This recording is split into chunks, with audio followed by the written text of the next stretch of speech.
My colleagues and I remain squarely focused on achieving our dual mandate goals of maximum employment and stable prices for the benefit of the American people.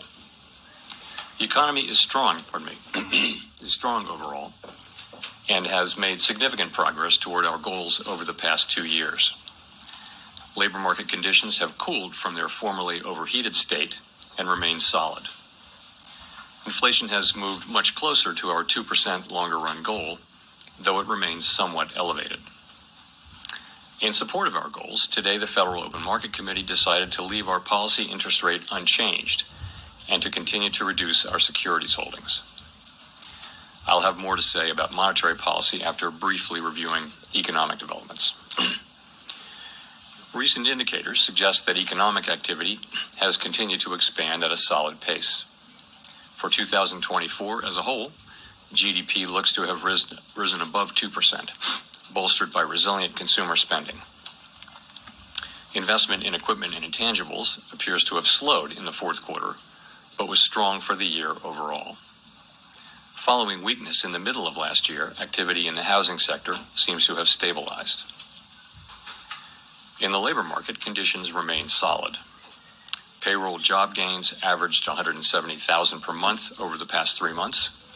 Following earlier increases, the unemployment rate has stabilized since the middle of last year, and at 4.1% in December remains low.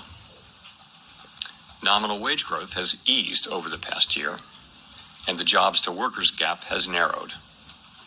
Overall, a wide set of indicators suggest that conditions in the labor market are broadly in balance. The labor market is not a source of significant inflationary pressures. Inflation has eased significantly over the past 2 years, but remains somewhat elevated relative to our 2% longer-run goal. Estimates based on the Consumer Price Index and other data indicate that total PCE prices rose 2.6% over the 12 months ending in December, and that, excluding the volatile food and energy categories, core PCE prices rose 2.8%.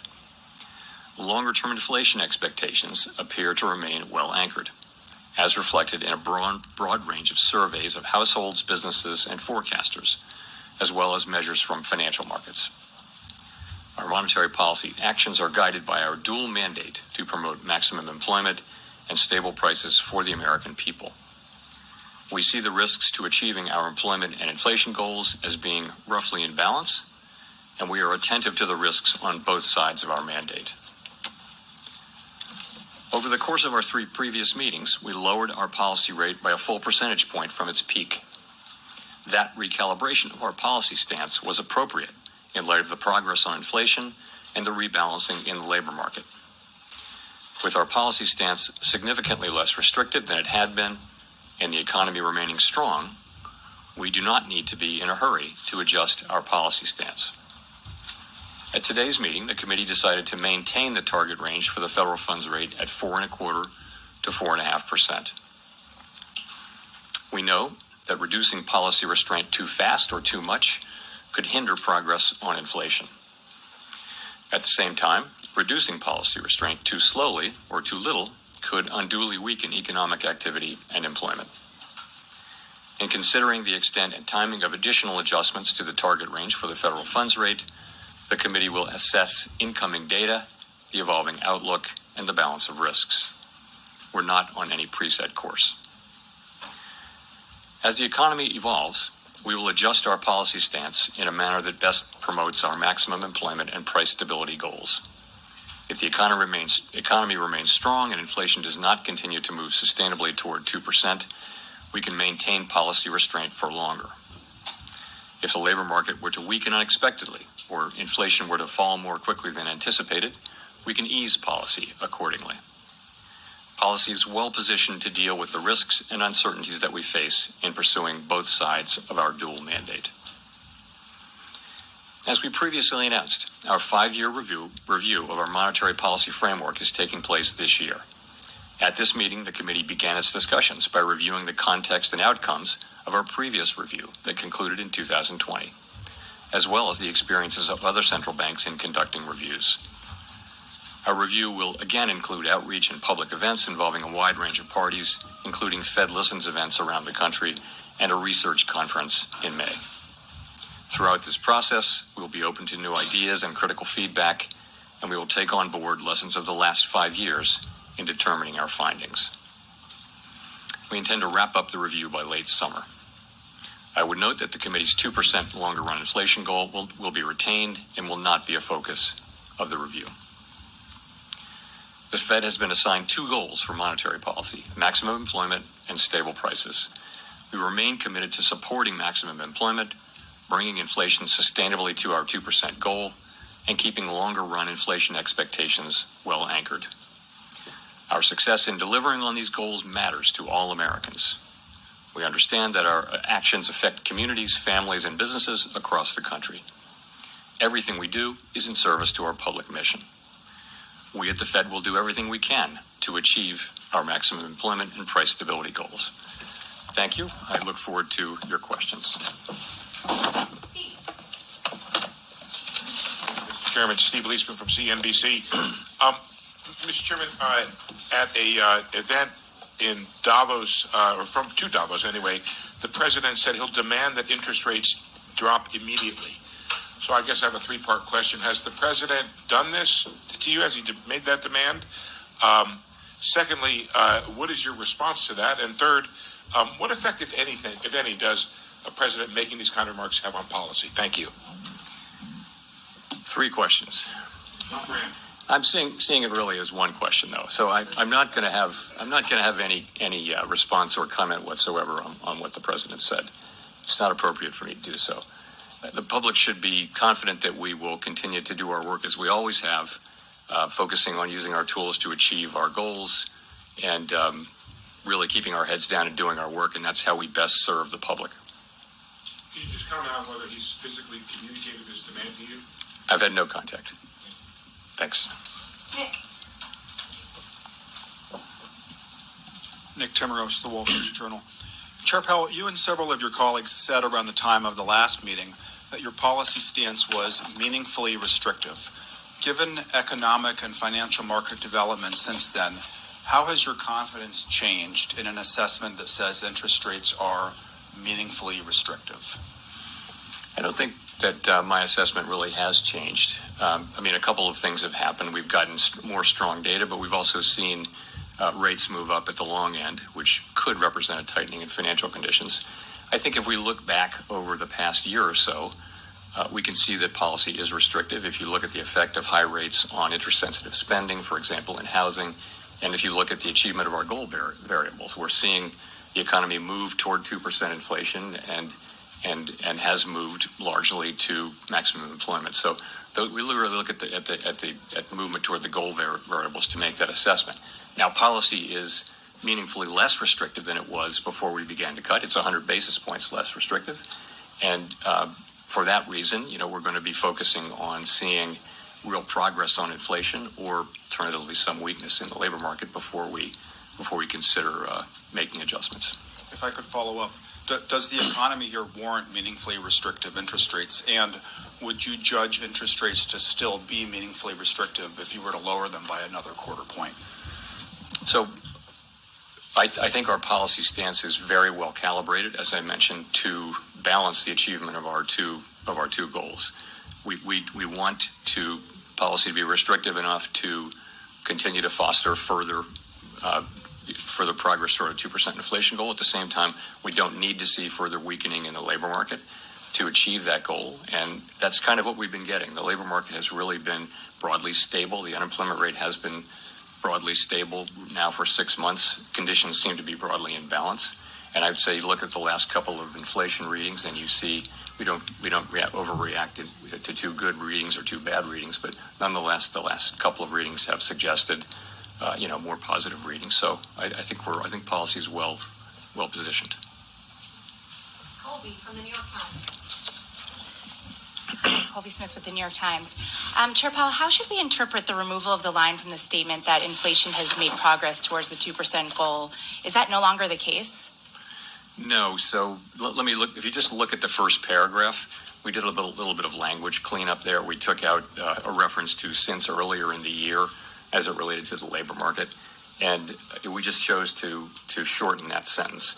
again, I mean, if you look at the sort of intermeeting data, it was good, and there was another inflation reading, I guess, just before the December meeting. So we've got two good readings in a row that are consistent with 2% inflation. Again, we're not going to overinterpret too good or too bad readings, but this was not meant to send a signal. Other than this, you can take away from all of this that we remain committed to achieving our 2% inflation goal sustainably. And just to follow up, we've seen inflation expectations across a number of measures rise sharply, which has in part been linked to tariff concerns. But there's also been this encouraging data that you mentioned in terms of CPI and rent indices. So how would you characterize concerns about upside risks to inflation across the committee, especially those tied to policies related to the Trump administration? Well, I'd say you see expectations moving up a little bit at the short end, but not at the longer end, where it really matters. And those could be related to what you mentioned, some of the new policies. I think where the committee is very much in the mode of waiting to see what policies are enacted. We don't know what will happen with tariffs, with immigration, with fiscal policy, and with regulatory policy. We're only just beginning to see, actually are not really beginning to see much. And I think we need to let those policies be articulated before we can even begin to make a plausible assessment of what their implications for the economy will be. So we're going to be watching carefully, and as we always do. This is no different than any other set of policy changes at the beginning of an administration. We'll patiently watch and understand, and kind of not be in a hurry to get to a place of understanding what our policy response should be until we see how it plays out. You can't just take equity prices. You've got to look at rates too, and that represents a tightening in conditions with higher rates. So overall, financial conditions are probably still somewhat accommodative, but it's a mixed bag.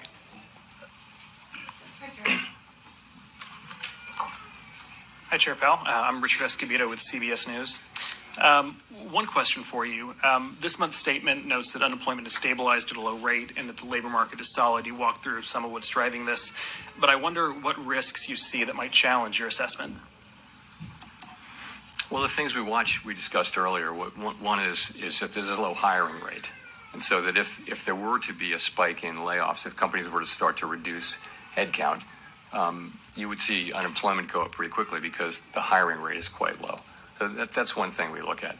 I think it's worth pointing out that for lower income households, they're under significant pressure, and in the aggregate, the numbers are good, but we know that people at the lower end of the income spectrum are struggling with costs, and really it's high inflation for the basics of life. It's not so much the inflation now; it's the price level, because inflation has raised prices. Inflation is now much closer to target, but people are really feeling that. But overall, this is a good labor market. You're at 4.1% unemployment. That's just a really good level, and you've been solidly there now for 6-7 months. And job creation is pretty close to a level that will hold the unemployment rate there, given that there'll be much lower population growth. One more question. Some of the uncertainty around immigration policy, in your assessment, is that making it harder for businesses and the Fed to plan going forward? We hear anecdotal reports, but I don't see it. There's nothing in the data yet on that. But you hear that kind of thing about construction, for example, and businesses that are dependent on immigrant labor are saying that it's suddenly gotten harder to get people. But I know you don't see that in the aggregate data yet, but yes, you hear it anecdotally.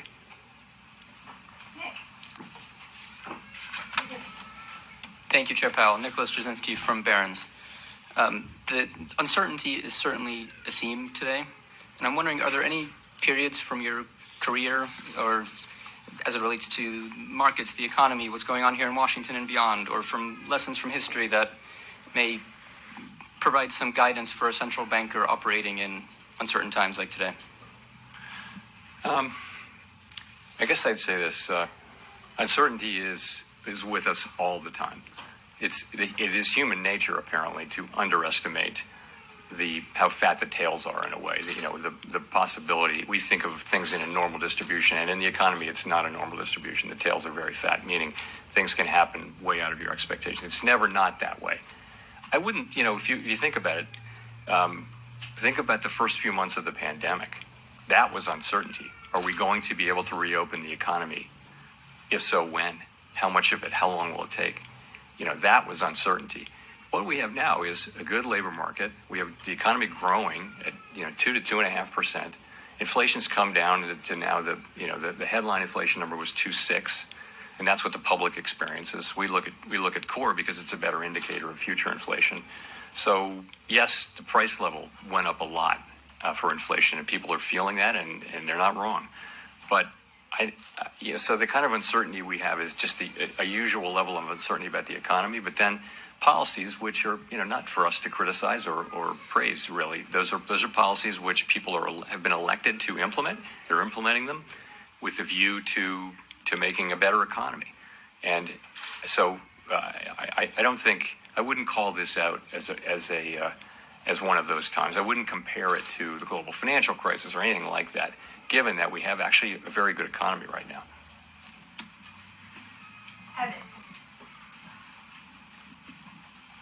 Evan Reiser with Market News International. Chair Powell, is a March cut still on the table? And then additionally, are you looking to see better than expected data on inflation to cut? Or are you looking for inflation data that roughly aligns with current forecasts? So, as I mentioned, the economy's strong, the labor market's solid, downside risks to the labor market appear to have abated, and we think disinflation continues on a slow and sometimes bumpy path. That tells me, and the other members of the committee, the broad sense of the committee actually, is that we don't need to be in a hurry to adjust our policy stance. Your second question was? Whether or not you need to see better than expected inflation data or just inflation data that roughly aligns with your current forecasts. It's one of those things we'll know it when we see it, but more the expectation is that we will make continued progress. And, that's what we want. We'll know it when we see it. It's going to have to be something that isn't just idiosyncratic. You're going to want to see, continued progress with housing services inflation. You're going to want to see inflation behaving in a way that builds confidence that we are really making progress. That's what it's going to be. And, is that better than our expectations? We expect to see that. It's just a question of when.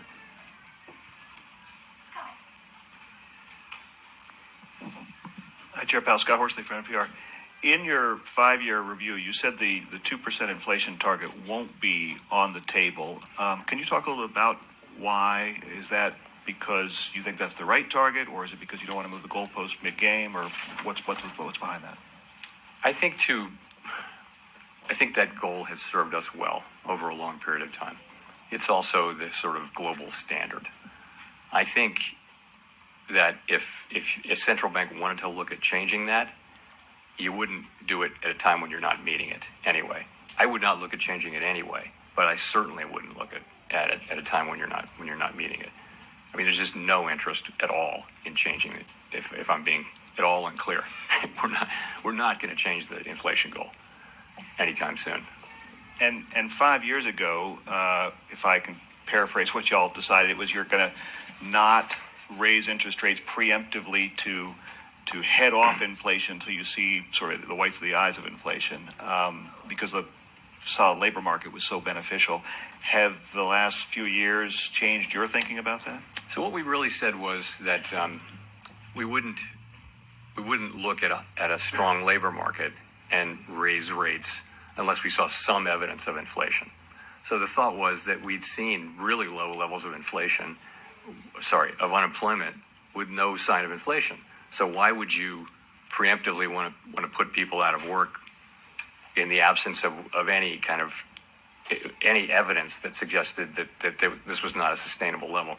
It was a way of acknowledging how much humility we have about the starred variables, especially U-star, the natural rate of unemployment.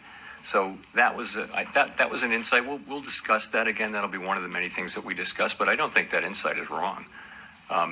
We didn't. We said what we said was that at times when inflation persistently undershot 2%, we would likely allow inflation to run moderately above 2% for some time. That's what we said. That turned out not to be relevant to what actually happened. There was nothing moderate about the overshoot. It was an exogenous event. It was the pandemic, and it happened. And our framework permitted us to act quite vigorously, and we did once we decided that that's what we should do. The framework had really nothing to do with the decision to. We looked at the inflation as transitory, and right up to the point where the data turned against that. And when the data turned against that in late 21, we changed our view and we raised rates a lot. And here we are at 4.1% unemployment and inflation way down. But the framework was more irrelevant than anything else.